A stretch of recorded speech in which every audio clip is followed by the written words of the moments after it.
How you doing, YouTube? Matt, Massive Beer Reviews, back with yet another mystery beer. Oh, look at that sweet, delicious paper towel. Goodness, I'm gonna rub it on my face. I love it so much. Yeah, mystery beers. They're awesome. What are they? People wrap up beers like this. I open them, I drink them, I talk about them. You know, sometimes actually gets the beer itself. More talk about what kind of beer I think it is, ABV, stuff like that, and then we unwrap it. And then we go, hey, yeah, I was right or I was wrong or somewhere in between. So yeah, let's crack into it. This one comes courtesy of Gordon. Thank you very much, brother. He sent me off a box of, I think it was 4 or 5 beers.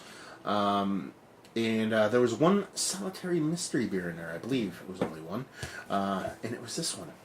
What do we have? Oh, I mean, that's the haze, baby. That's the haze. I mean, even from a distance, I can just smell huge, punchy, gigantic fruit kind of just jumping out of the glass, nose-wise. Rich orange core, a little bit of cataracty edges, and, you know, half the pinky finger of, you know, tight, compact bubble head. Nothing too crazy, nothing too rocky, nor fluffy. She looks like a big hazy. Let's get a nose. Yeah. What is that? Smells familiar. Just big, huge wasps of fruit. I'm getting grapefruit and orange out the wazoo. You're getting nice kind of big peachiness. I haven't actually talked about peachiness much in a lot of beers. I don't believe I've been getting them, but you're definitely getting in this beer. And it's running the gamut. And there's a nice big pop of tropical fruit on it. It's a big beer. It smells like a double IPA. Could even verge into triple IPA. It smells like a Brick City beer to me, to be perfectly honest with you. So, I don't know why I'm just jumping to that conclusion, but we're going to dive in. Cheers.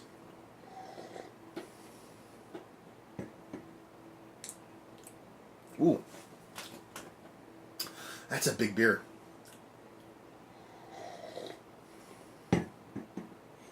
Yeah.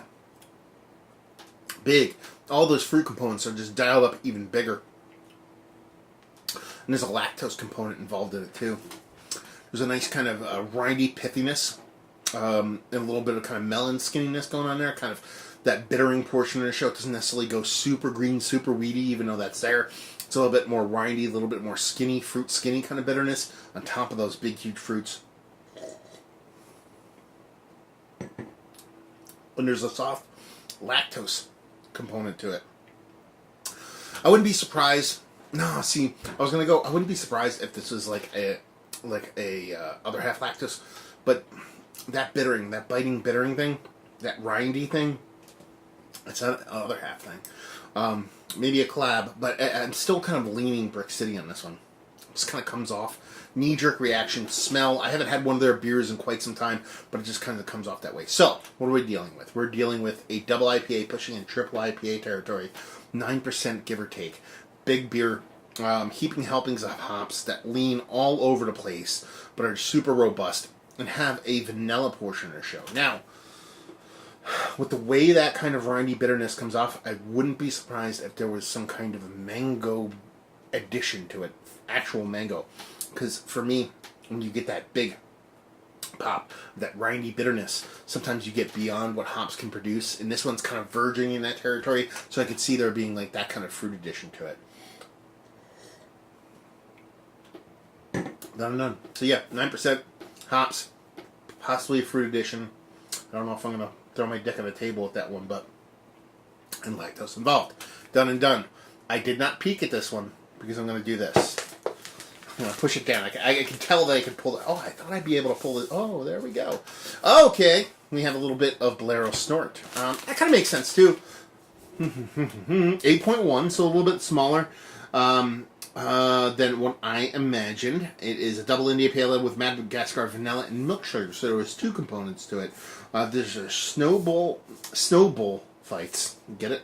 Brewing Cane Windridge Farms, they're still up there. Their brewery is being built at the moment. Yeah, it's just a huge, big beer. It's a big lactose-driven, vanilla-driven beer. I thought it was going to be a little bit bigger because of that way how aggressive that hoppiness and everything came off. I thought it was going to be at that 9, low 9s kind of ABVs, but it's 8.1. So it drinks bigger than it actually is. The vanilla definitely shows up in a Porsche show. It's called lactose on it, but vanilla, fine. I'm cool with that.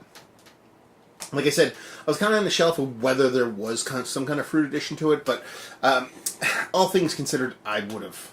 I don't even know if I remember if I actually went all in on that, but if I would have gone all in with a little bit of fruit addition. How aggressive that kind of, not just tropical fruit, but way that bittering kind of came off. Thought maybe there was a little bit of kind of fruit skinniness in there. This is tasty stuff. I mean, honestly, I don't pick up a bunch of Bolero beers in general.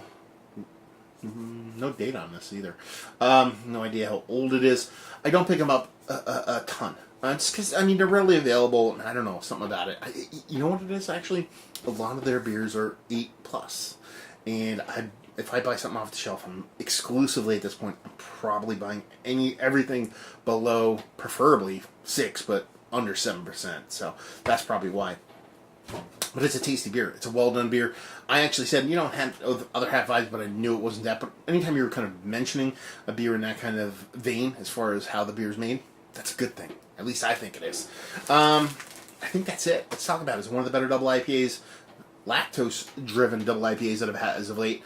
Actually, yeah, I like it. The vanilla, while there, wasn't gigantic, but it was enough to kind of play and work with the beer, which is always a welcome treat. Unless you're doing those big milkshake things, which this is not. It's nice to see kind of lactose in a kind of secondary, third kind of player when it comes to beers, as opposed to be a driving force, and I like that. And I dug it. I think it's tasty, impactful. It's a big hazy. It's doing what it's supposed to do. Value and availability. Bolero Snort's usually pretty, a little bit less than market value. Let's put it that way. We're talking $14 to $16, $17 a 4-pack, off the shelf pretty much every time, and leave you with, if you like what we like this beer, if you like big, huge, lactose-driven double IPAs, but you want a little bitterness going on, a little fruit rindy bitterness, and this is definitely going to do you right. So there you go. Another review in the books. Hopefully you guys enjoyed. Down there if you want to talk about it. Massive Beers if you want to check me out doing the social media stuff. Beer Massive if you want to check me out doing the whole podcasting thing.